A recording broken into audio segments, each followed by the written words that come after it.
అందరికీ praise the lord. స్నేహితులారా, last వీక్లో వీడియో ద్వారా ఇతరులకు తీర్పు తీర్చకూడదు అనే అంశాన్ని మనం విన్నాం. మరి ఈ వీడియో ద్వారా ప్రార్థన అనే అంశాన్ని గురించి మనం నేర్చుకుందాం. ఎప్పుడు వినేదే కదా అనుకోకండి. మరి ప్రార్థన అనే అంశం ఉండడము మనకందరికీ తెలిసిందే.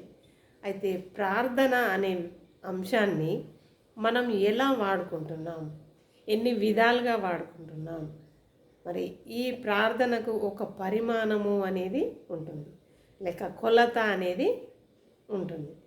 మరి ఈ కొలత మనం ఏ విధంగా కొలుస్తున్నాం అనేది నేర్చుకుందాం. కాబట్టి దేవుని బిడ్డలారా, స్కిప్ చేయొద్దు, చక్కగా వినండి.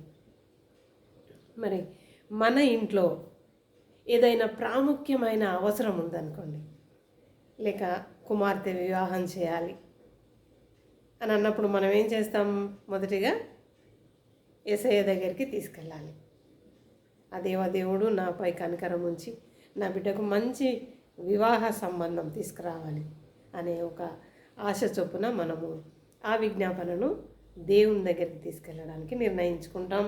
నిర్ణయమే కాదు, మరి ప్రార్థన మొదలు పెడతాం. అయితే ఈ ప్రార్థన మొదలు పెట్టినప్పుడు మనము ఎవరితో అప్పుడే షేర్ చేసుకోం. మొదట మనమే మన వ్యక్తిగతంగా దేవుని సన్నిధిలో మోకరించి, మరి ప్రభువా, నాకు నా కుమార్తె వివాహానికి సిద్ధంగా ఉంది కాబట్టి ఒక మంచి సంబంధాన్ని నాకు పంపించు అని చెప్పేసి మనం ప్రార్థన చేస్తాం. అయితే ఈ ప్రార్థించేటప్పుడు మరి మనము సంపూర్ణమైన విశ్వాసం, చక్కని నా చేతులు గమనిస్తున్నారు కదా, సంపూర్ణమైన విశ్వాసాన్ని మనము కలిగి ఉంటాం. ఎవరిపైన ఆధారపడము. నేనే నా కుమార్తె కొరకు ప్రార్థించాలి అనే ఆ ఉద్దేశం చొప్పున మనము కంప్లీట్ కాన్ఫిడెన్స్తో దేవుని సన్నిధిలో మనం మోకరిస్తాం. ఓకే, ఒక వారం, 2 వారాలు, 1 నెల, 2 నెలలు, 3 నెలలు, 6 నెలలు, 9 నెలలు, సంవత్సరం, ఇలా సంవత్సరం వరకు మనము సంపూర్ణ మరి విశ్వాసంతో ప్రార్థిస్తాం. ఇలా ప్రార్థిస్తూ ఒక సంవత్సరం అయ్యేసరికి మన విశ్వాసం కొంత సంపూర్ణం నుండి హాఫ్ ఫాల్ డౌన్, వెనుకకు వెళ్తుంది. హాఫ్ అనేదే మనము కలిగి ఉంటాం. సంపూర్ణతలో నుండి ఒక సగభాగము మన విశ్వాసము దిగజారిపోతుంది. దేవుని బిడ్డ, దిగజారిపోతుంది. అనుకుంటాం, ఏంటి నేను 2 నెలలు ప్రార్థన చేస్తున్నా, 3 నెలలు ప్రార్థన చేస్తున్నా, సంవత్సరం వరకు ప్రార్థన చేసిన దేవుడు ఏంటి నా విజ్ఞాపనకు జవాబు ఇవ్వట్లేదు? మంచి సంబంధాలు, మరి నా పక్క వాళ్ళకందరికీ ఎవరెవరికో మంచి మంచి సంబంధాలు ఇంటికి వస్తున్నాయి, మరి నా ప్రార్థన ఎందుకు వినట్లేదు దేవుడు కదా? ఇలాంటి ఆలోచనలు మనకుంటాయి. అయితే ఈ వీటన్నిటితో పాటు మనం చేసే పొరపాటు ఏంటి అనేది చివరిలో విందాం. దేని బిడ్డలారా, మరి నా ఈ వీడియోస్ని చూస్తూ నన్ను ప్రోత్సాహపరుస్తూ, మరి నేను సబ్స్క్రైబ్ చేయండి అని అడగకపోయినా మీరు మీ మంచి మనసుతో సబ్స్క్రైబ్ చేస్తున్నారు. మీ అందరికీ నా కృతజ్ఞతలు చెల్లించుకుంటున్నా. దేవుడు మిమ్మల్ని, మీ కుటుంబాలను తన సమృద్ధిలో జ్ఞాపకం చేసుకోవాలని కోరుకుంటున్నా. దేని బిడ్డలారా, ఇంకెవరైనా కొత్తగా వీడియోస్ చూస్తున్నట్లయితే మరి వీడియోస్ చూడండి, వినండి. మీకు నచ్చినట్లయితే సబ్స్క్రైబ్ చేయండి. దేవుని బిడ్డలారా, మరి సంపూర్ణతలో నుండి సగభాగం మనము విశ్వాస జీవితంలో వెనుకబడతాం. అయితే ఈ సగం ఏమవుతుంది అని అంటే, దీనిని మనము ఇతరులకు అప్పగించుతాం. సగం మన విజ్ఞాపన అలాగే ఉంటుంది, ఇంకా సగభాగము ఇతరులకు, మన ఆత్మీయులకు, మన తల్లిదండ్రులకు, లేక పాస్టర్స్కి, ఇంకా పెద్ద పెద్ద దైవ సేవకులు, అలాంటి వాళ్ళకి మనము, అయ్యా నా బిడ్డ వివాహము జరగాలి కాబట్టి దయచేసి నా బిడ్డ కొరకు ప్రార్థించండి. ఆత్మీయులకు చెప్తాం, మన సంఘ సహవాసంలో చెప్తాం, మా పిల్లలకి వివాహం కావాలి, దయచేసి మా పిల్లల గురించి ప్రార్థించండి అని. ఓకే, అలా చెప్పకూడదా అంటే చెప్పాలి. అవసరమే. కానీ దేవుని బిడ్డలారా, నీ వ్యక్తిగతంగా మాత్రము నీవు సంపూర్ణతలో నుండి మరి సగభాగానికి రాకూడదు. ఇది అయితే దేవుని బిడ్డలారా, సగభాగం మనం ఇతరులకు అప్పగించి సగభాగం మనం ప్రార్థన చేస్తాం. అయితే ఇతరులు చేసేది, నీవు చేసేది, ఈ రెండు విజ్ఞాపనలు అలా వెళ్తూ ఉంటాయి. అయినా ఇంకొక సంవత్సరం గడిచిపోతుంది, సంబంధాలు రావు. అలాంటప్పుడు మనం ఏం చేస్తాము? ఇంకా కొంత మన విశ్వాసము క్రిందికి వెళ్ళిపోతుంది.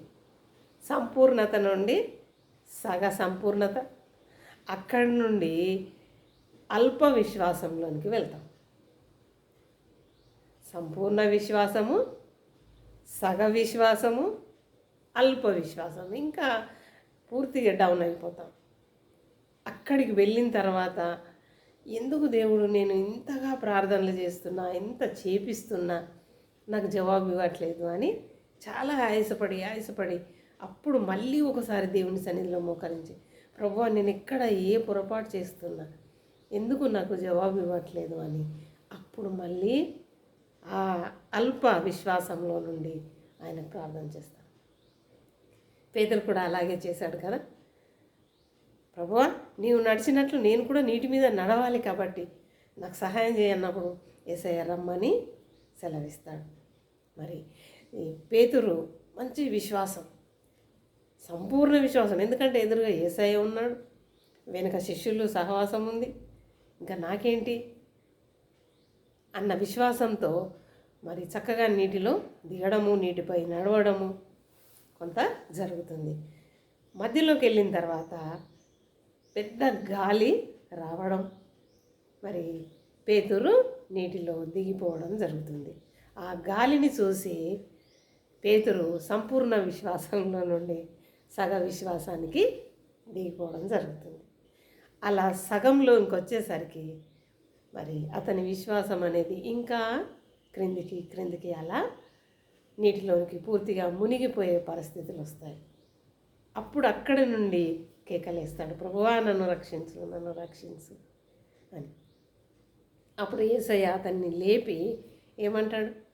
అల్ప విశ్వాసి, ఎందుకు సందేహపడితివి? అవును దేవుళ్ళారా, అల్ప విశ్వాసి.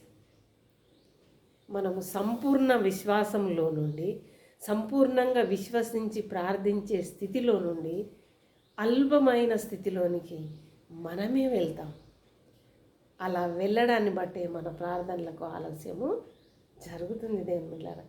కాబట్టి సంపూర్ణ విశ్వాసము అనేది ఎప్పుడైతే చూపించాడో చక్కగా నడిచాడు నీటి మీద.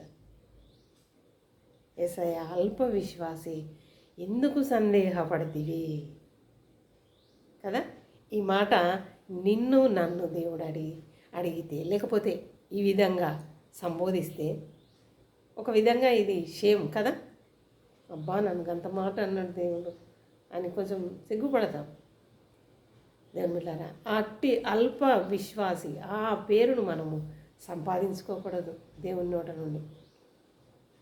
అలా సంపాదించుకోకూడదు అని అంటే మనం ఏం చేయాలా? అల్ప విశ్వాసం నుండి సంపూర్ణ విశ్వాసంలోనికి తిరిగి మనం రావాలి. అలా రావాలి అని అంటే తిరిగి దేవుని సహాయాన్ని కోరాలి. ప్రభువా నన్ను రక్షించు, నేను ఎక్కడ పొరపాటు చేశానో అక్కడ నుండి నన్ను సరిచేసి తిరిగి సంపూర్ణమైన విశ్వాసంలోనికి నేను వచ్చేలాగా నాకు నడిపింపు నీవు అని ప్రార్థన చేద్దామా? మరి అట్లా గొప్ప నడిపింపులోనికి దేవుడు మనందరినీ నడిపించును గాక. ఆమేన్. Praise to God.